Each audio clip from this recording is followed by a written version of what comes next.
Me 22, college senior, studying computer science. Low-key guy, not a loner, but not exactly popular either. Coffee addicted, hoodie wearing, semi-introvert. Sit in the same corner of the library every Tuesday and Thursday. To avoid group study chaos, notice this girl from another department. Always arrives 10 minutes before class. Same corner, 3 tables away, same coffee cup, same messy ponytail, oversized hoodie. Aesthetic is tired brilliance. She's always reading or sketching diagrams in her notebook. Doesn't talk much, sometimes hums softly to herself. Overhear her name once, Emily, biology student, apparently top of her class. We're not in the same program, but we share a campus. Once catch her staring into space for like 10 minutes. Expression somewhere between calm and sad. Something about that sticks with me. First real interaction is accidental. I forget my charger in the library. Go back, she's still there. Sitting on the floor, laptop dead. I joke, library ghosts strike again. She laughs, like actually laughs. Light but real, first time I see her smile. Start casually saying hi when we cross paths. At first she looks confused like I've glitched the matrix, then starts waving back. One day she sits closer, asks about my laptop stickers, joke about my love-hate relationship with JavaScript. She actually gets it. Turns out she's really into obscure sci-fi books, the philosophical kind. Tells me I'm the first person she's met here who doesn't just nod and change the subject. We talk more, slowly, mostly in the library, always keeping one chair between us at first, like emotional social distancing after a few weeks. She starts waiting for me after class. I pretend not to notice how she fixes her hoodie before I arrive, once she brings me a coffee. You looked extra dead last week. My heart stutters. Find out she's been struggling with burnout, holding a 4.0 GPA for 3 years straight.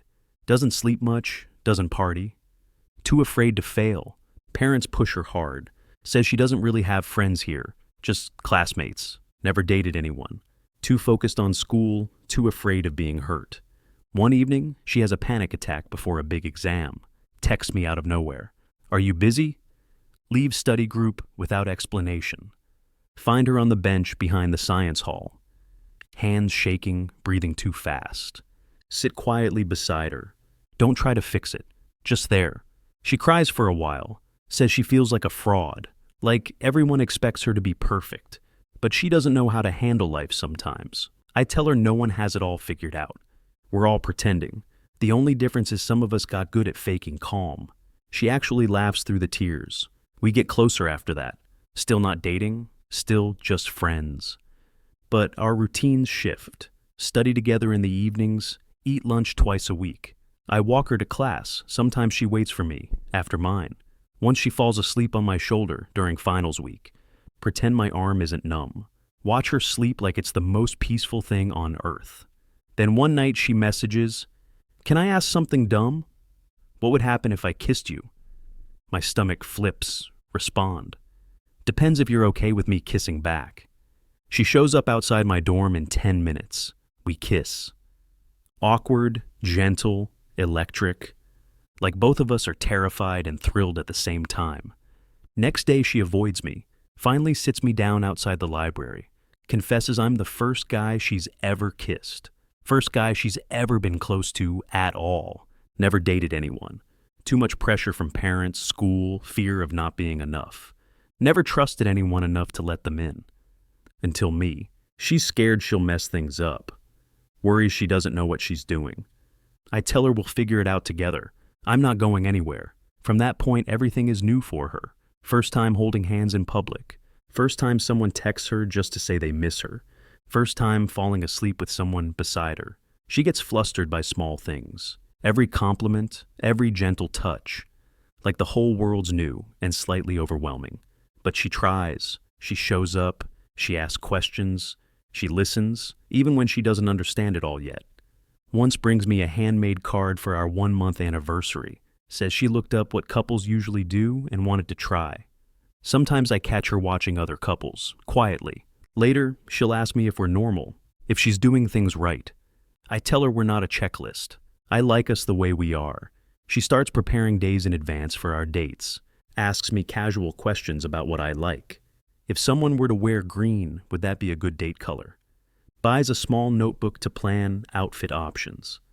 Does her research on conversation topics, restaurants, even lighting. Prints out maps and highlights routes from bus stops. Packs mints in her bag and practices how to walk into the cafe gracefully. She plays our potential conversations in her head like chess. One night, I ask how long she spent planning our coffee date. She blushes and says 3 days, but she means it, not because she's pretending to be someone else, but because she wants to get it right.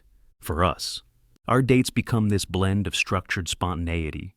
We visit museums, parks, quirky diners. She brings snacks in labeled Ziplocs. And sometimes trivia cards she made about things I like. Once planned a picnic with a spreadsheet, with weather backup options just in case. She sends me a color-coded list of music we might like for the walk home. Asks me which song matches our vibe. I used to think it was overkill, but now it's just her. And I wouldn't change a thing. She's learning how to date.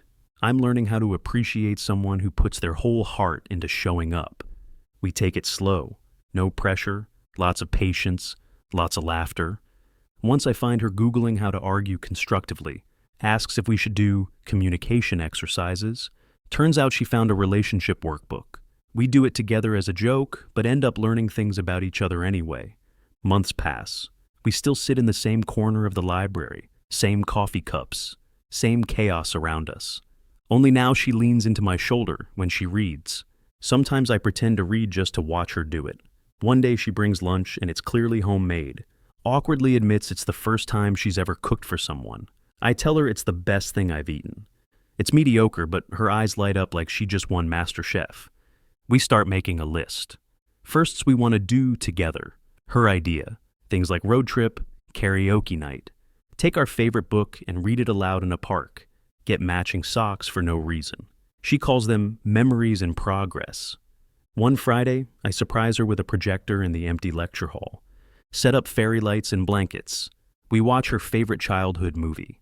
She cries near the end, leans into me and says, "I never thought I'd have someone to share these things with." One evening she whispers, "Thanks for not needing me to be perfect." I squeeze her hand. "You make imperfect feel like home." Mid-semester break comes. I ask if she wants to meet my family. She freezes. Says she's never done that before. Doesn't know what to wear. Shows up wearing a button-up and dress shoes. My mom loves her. My younger sister immediately calls her the shy genius. Emily leaves that night almost glowing. Says she never imagined something like this would feel safe. Says she's never felt like she belonged anywhere until now. A few weeks later, she shows me a notebook.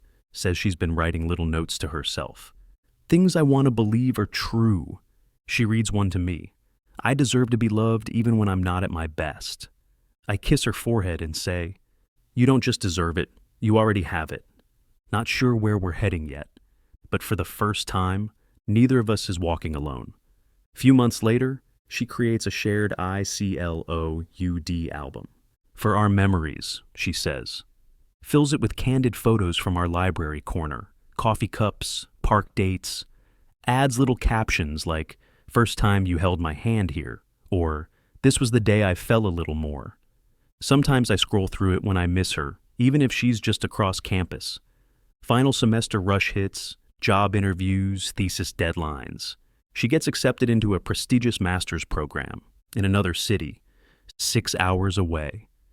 We sit in our usual spot in the library. She's nervous, teary-eyed. "It's everything I've worked for, but I don't want to leave you." I smile even though my chest aches. Tell her I'm proud of her, that I'll support her no matter what.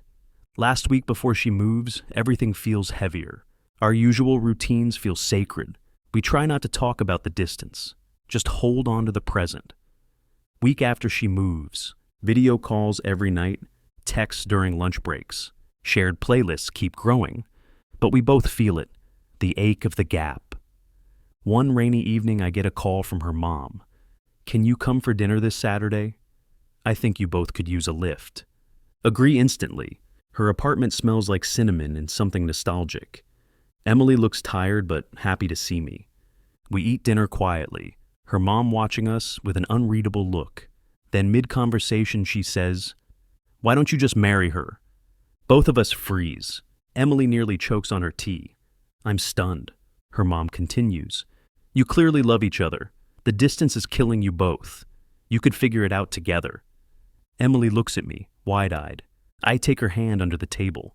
I mean, I wasn't planning to ask tonight, but if we're being honest, yeah, I want that. She tears up, nods silently. Her mom smiles like she just won something. We don't rush it, but something shifts. Conversations turn to shared futures, finding work near her program, her checking out apartments with room for two.